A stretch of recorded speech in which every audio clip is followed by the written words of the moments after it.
Peace, guys. It's me again, Arlene J. Ramsey, CEO and founder of Everyone Let's Talk, also your favorite self-wealth mentor. So this segment, we're discussing women who think they can do anything men can do. Now, there are some women out there who are driven to combat men and compete with men. And there are some underlying issues with that, which we'll discuss at a later time. But this segment is in regards to the women that are like me. So let me give you an example. I come from a professional background. I worked for 12, 13 years for freight forwarding in international business. I was a U.S. customs broker. I have done exports for Colgate Palmolive, and I've worked in imports, dealing with international shipments, air, ocean, loose freight, you name it. Okay. One of the reasons why I left working in corporate America is because women in the office setting are very catty, very treacherous, very envious, very cynical. They keep going and going and going and going. Now, excuse me. I understand that, sometimes people say or do things and you might get a little bit annoyed. However, there's no reason to continue to carry out a vendetta against someone who hasn't deliberately done something or intentionally done something to hurt your feelings. Or even if they did it, whoever intentionally or unintentionally did things to hurt your feelings, right? It gets to the point where it becomes very stressful for women working in the office environment or working around a lot of women, right? It gets very stressful. The other thing I've realized is that the women who are more voluptuous get pushed out because women are envious. We can't help the way we're shaped. That's just the way God has created some women. However, many women are envious of women who have a sensual or a very attractive physique to them. I find that women use or have any excuse or any reason to envy and carry out a vendetta against another woman. And it gets to the point, as I said earlier, where women are becoming more and more stressed on a job. Their health is deteriorating to no fault, having nothing to do with how they eat. It's all from emotional and psychological damage, dealing with the workplace. And not being able to cope with it or understand the reasoning for it, and then bringing that type of energy home to their children or their spouse if they're married or not. So you have women now, and this is not a new thing, but you have women for the past, I want to say maybe 10 years, who are starting to get into trucking. They're working at warehouses now. They're unloading trucks now. And what I find just from conversing with these women are that they're more, they're at peace. Now they're happy to go to work. For one, they don't have to dress up, right? Because of the type of job. They don't have to wear this suit anymore. They can just throw on some jeans or whatever, some boots or whatever, and go about their business. Either they wear a cap, do their hair, put a do-rag, whatever. They don't really care. Their presence, it's not really a big deal at these jobs, and they just go there to perform, do their job, handle their tasks for the day, and then go home. Okay? Whereas when you're working in the opposite setting around a bunch of women, you're judged. Women, they don't realize how difficult this is, because a woman is judged based on how fly she is, how not fly she is, and how intelligent she is, how well she works on that job. So here's what I mean by that. You have some women who are into keeping yourself in tip-top shape. Hair always have to be done, always got to wear the flyest threads, that sort of thing. If you're a woman who don't care to have your clothes in tip-top shape, you come in looking presentable, almost like business casual, but you're not really up there with wearing all the dress suits, the skirt suits, whatever, you're going to get ridiculed and criticized and ostracized by the women who look at you as less than because you're supposed to come to work with your hair in tip-top shape and you have to have on the finest threads. You will be ridiculed, ostracized, and attacked by that group of women. Okay, and if you do come in, if you are that type of woman that likes to dress tip-top, have your hair done and that sort of things, now you will be attacked by the women who really don't care for that type of lifestyle. Again, women use any reason or any excuse to attack other women, and it's just so much. Like, women take on this piranha mindset, but you guys swear that you're so tough, right? A piranha is never bad by itself. There has to be a school of them, but you guys attack. You're so ferocious when it's so much of you, and I wonder, do you ever sit back to think, wow, I wonder how she's really feeling and what she's really going through. And I wonder how things are going on with her at work or when she even leaves this place. It's to the point where it seems as if women don't have empathy. Like, you guys don't have a heart. You just don't have a heart. And I'm a woman, but I've seen it. I've been through it. And I just have to sit back and shake my head like, wow. The type of things that women do to other women on the job is just, you'll be flabbergasted. Like the energy that they take to come up with these schemes. It takes a lot of energy to plot against another woman. And I used to come into the office and say, if you would use half that energy that you did to try to plot and scheme against me, you would be great on the job. The other thing is the woman that's the high performer. That's another problem with women. Women, when they feel like they're, getting swallowed up by their desks and they're unable to thrive and stay on the surfboard when it comes to challenges at their desks, they tend to take their frustrations out on other women. And it's typically the woman who's the high performer.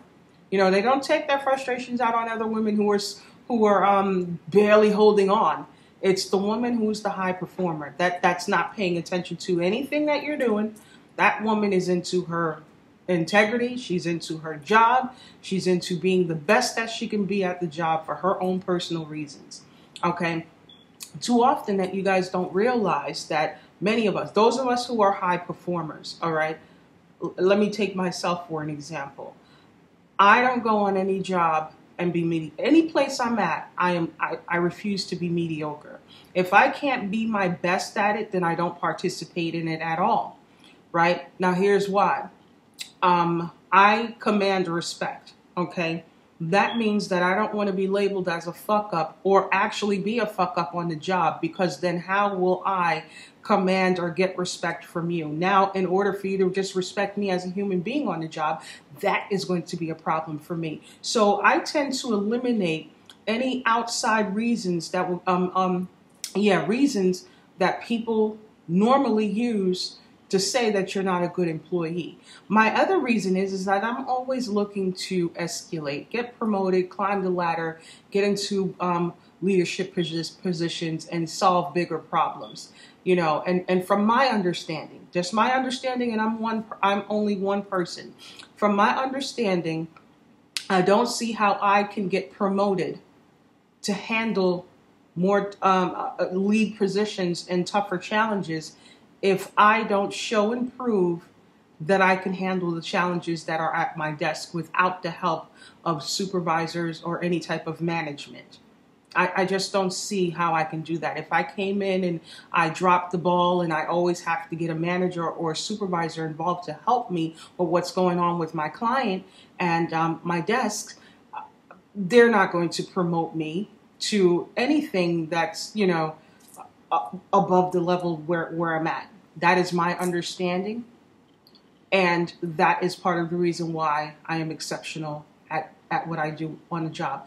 The other reason is that I tend to be proactive, take a proactive approach to making sure I fend off any type of micromanagement. I cannot stand micromanagement.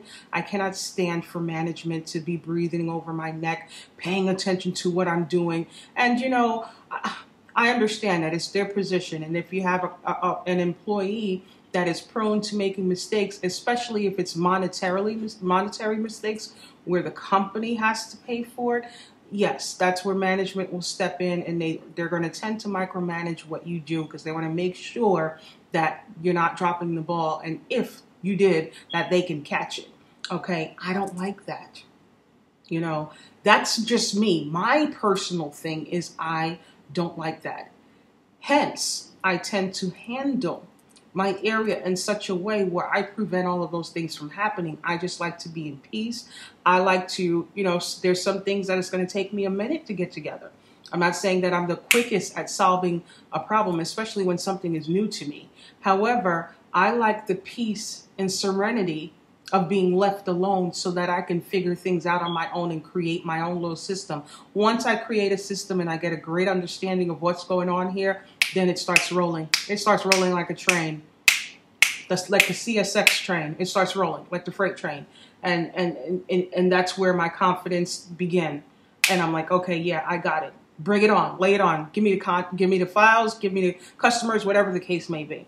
You understand? So yeah, I felt like this, and I had this, I did a live feed on my Facebook page in regards to this a couple of days ago, and I said, well, let me just do something like this for YouTube as well. Now, here's the other reason why I decided to make this video, is that we have men that are upset that women are wanting to do men's jobs, you know. And when they see us in these warehouses and so on and so forth, now the men are starting to give women problems depending on the man and the type of job. Some of them do give women problems at these warehouses or on these jobs because in their mind, they're thinking that that's the woman's agenda to emasculate and effeminize men. Okay, putting aside from the women who do that, that is their agenda. I'm talking about the women who that is not their agenda. So I'm speaking for them because I would be one of them. Just to let you know that that's not what we're thinking. Really and truly, we're here. A lot of us are here and turning to these industries because these industries are giving us a peace of mind. Okay, if you look at the percentage of premature birth. If you look at the percentages of women who die during childbirth, if you look at the breast cancer and all the ailments that women get, the heart attacks, the strokes, a lot of things that happen to women that have nothing to do with their diet and how healthy they are, stems from the level of stress that they're dealing with on the job that has absolutely nothing to do with their job. Like no one's job per se. Let me not say that because being a doctor, there are some jobs out there that's very stressful. And the industry which I was in, being a U.S. customs broker, is very stressful. So that job in itself is stressful, but it's never that stressful where it would give me a heart attack or give me a stroke or create some type of energy and ailment within me where next thing you know, in the next 5 or 10 years, now I got breast cancer due to harboring emotions and feelings. It never affected me that way. However, the attacks that went on in the workplace did. It did. And it's very unhealthy. And when women are doing these jobs, then the other thing we got to think about is that a lot of women, you know, some of them are single mothers or they're single, but you know, bills are high. If you're living in a decent area, you know, be prepared to spend in bills about $2,000 a month. You know, so for a woman, she can't afford to be paid less.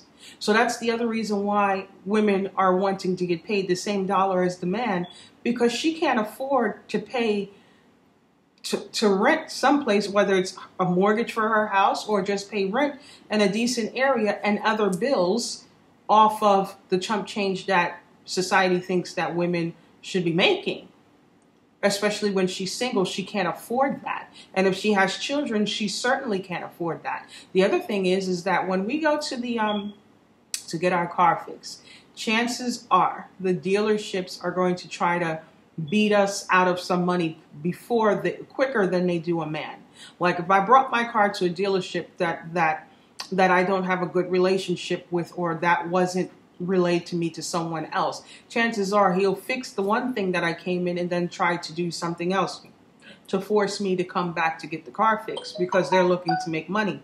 The problem with that is that now that's forcing my hand to spend money that I wasn't prepared to spend at the time that I have to spend it to fix something. So that adds more stress onto a woman. That's added stress. Because remember, when you're an adult, you have all of your bills planned out. You have things planned out every month. And if you're, cognizant of how you're spending your money, it's even down to, do I eat out or do I cook? How much am I putting in the bank to save? So what I got to do for the kids. And sometimes it's your children need to, you're looking at their clothes for school and it's like, yeah, they're outgrowing that. So next month you'd already planned next month that you're going to take the kids, get them some coats, some shoes. You already planned how much outfits you're going to get them. And you already planned how much money you're going to spend to do that. Then here you go with the car dealership, with the mechanic shop, who does something and damage something else at the car, and that very same money that you were going to spend on your children, or buying another piece of furniture for the house, you have to put that on hold and make sure you fix that car, because that car is what takes you to the job to make the money. You understand? So, things that we need to get fixed around the house, we don't know how to do work like that with our hands, right? So chances are we'll be spending money on a man to fix certain problems in the house. And if we're single, that man is not going to charge us less because he's a woman. If there's issues with the plumbing or with the electricity, they're going to come in and do their job, and they're going to charge us the rate that they normally charge everybody. You understand what I'm saying? So when we're saying that, again, this is for the balanced thinking woman, okay? I'm not talking about the women who are out here deliberately competing with men. That will be a different discussion that we're going to have at another time, where I'm going to get to the ins and outs of that. But this here, for the balanced thinking woman, a lot of what you guys are seeing of us is that we're just trying to maneuver away from the unnecessary stress and the things that are weighing us down. Okay, so we don't want to deal with your cynicism as well, or I'm putting this out just to give you a little bit of relief so that you understand it's not what you think it is, and too often we don't talk about these things. You know why? We don't even realize that it's something that we should be discussing. We're just making decisions in life. When things come about, it's, if you have no one to talk to, it's, how do I deal with this situation? Now you're to yourself, like, I got to do something because I can't continue to stay here. All of this is going on.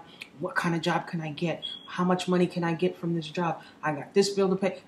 So we're in our head about our bag and about our health and about just trying to get a peace of mind.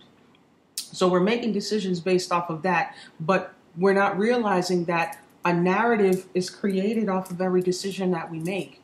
Not to say that we should care about what other people think about us. That's not what I'm saying. However,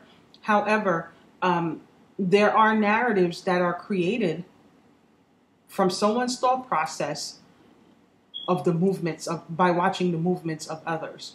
And when people start to see a pattern, and the pattern is similar and it's frequent and it's growing, they make up their mind, because people don't ask questions, right? So now what they do is they make up their mind and they say that it's a part of the agenda to have women rule the world and effeminize men. Now, when men think like that, then they become cynical and they get frustrated, because now they're ready to be at war. It seems as if men and women are at combat and at war, thinking that women want to feminize men. And that's not the case for all of us. It's the case for some, not all. Okay, so I just wanted to put that out there, let you guys know that. Okay, it just made better sense to communicate. Now listen, I'm not the only, like I said, I'm not the only one. There's a fellow that I know who's a longshoreman. I live here in Newark, New Jersey. And a fellow that I know that's a longshoreman at Port Newark. He has a sister. And it was so funny. I was telling him about how the business was, and he said, you know what? I believe you, because his sister used to work in the field that I was in, and he said that it got to the point where she was so stressed, and she left working in the office and started working down there at the port. So now she's down there with him. She's a longshoreman out there working at machinery and dealing with them, taking the containers off of the vessel, loading the containers on the vessel, driving the machinery that's out there at the port. And she's been there for years, and she's fine. She's fine. She don't have to dress up. She don't care. However she comes to work looking, who cares? Because when she gets that paycheck and she's ready to go out, she can clean up nicely. So yeah, that's really the wave. That's really what's going on in the world. It's not always what you think it is. Okay, so this calls for you to just having an open mind, and when you see things that you don't like, or you see things that make you say, well, why are they doing this? When you ask that question, ask it open. Make sure it's an open ended question, because you want to receive some type of dialogue and understanding to what's going on. And that'll definitely make you feel better about some things that you're seeing in life. Trust me. Okay, so until next time, peace.